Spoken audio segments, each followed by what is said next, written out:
Okay, I'm back.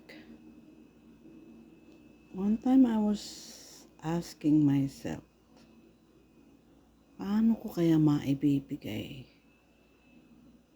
lahat ng alam ko na hindi ako magpapaliwanag ng mahaba. Yun ang struggle ko eh. Kasi what I am sharing with you ay produkto ng so many decades. My faith walk. Gusto ko siyang ibigay kung pwede lang ng 90 seconds eh. Unang-una, alam kong hindi ko kayang bumago ng tao. Kahit ako walang pwedeng bumago sa akin noon.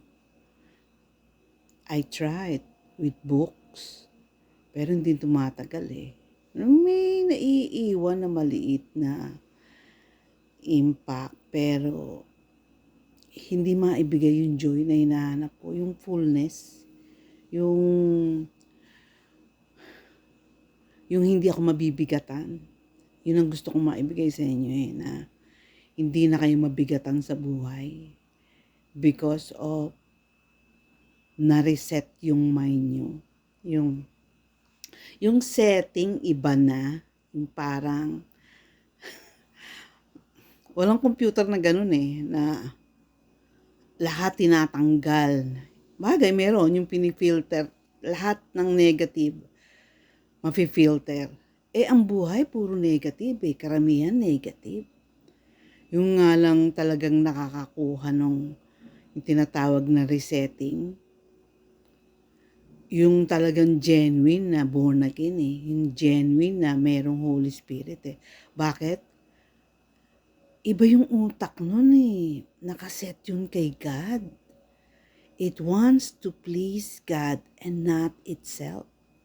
Lahat ng tao dito sa mundo, halos lahat, except for the real born agains, is hinahanap yung ligaya Pero yung may totoong Holy Spirit sa loob, punong-puno na ng ligaya yun. At ang pakiramdam nun, araw-araw lalo pa nadadagdagan. At yun is with a mission.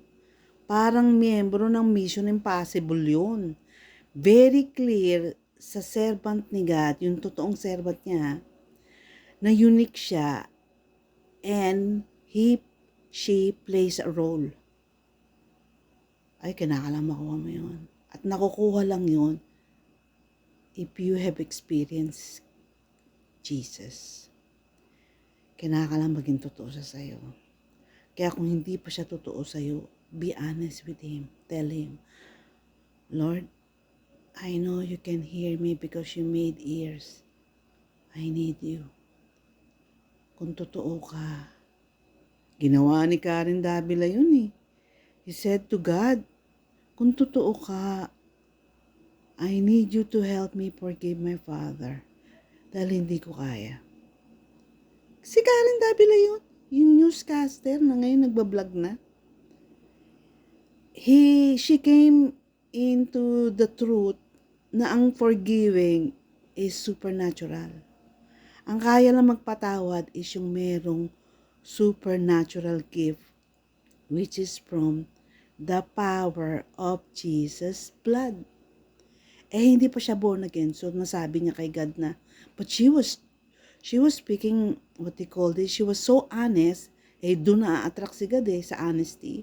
She said, if you're real, kasi ibig sabihin, hindi pa real si God sa kanya. If you're real, help me forgive my father. Subukan mo. Wala namang mawawala sa'yo And the good thing is, darating lahat sa'yo pag naging totoo na sa'yo si Jesus. Gawin mo. You only have this life to find Jesus. After this life, it's too late. Don't waste your time. Yung ang kaibigan ko kahapon lang namatay.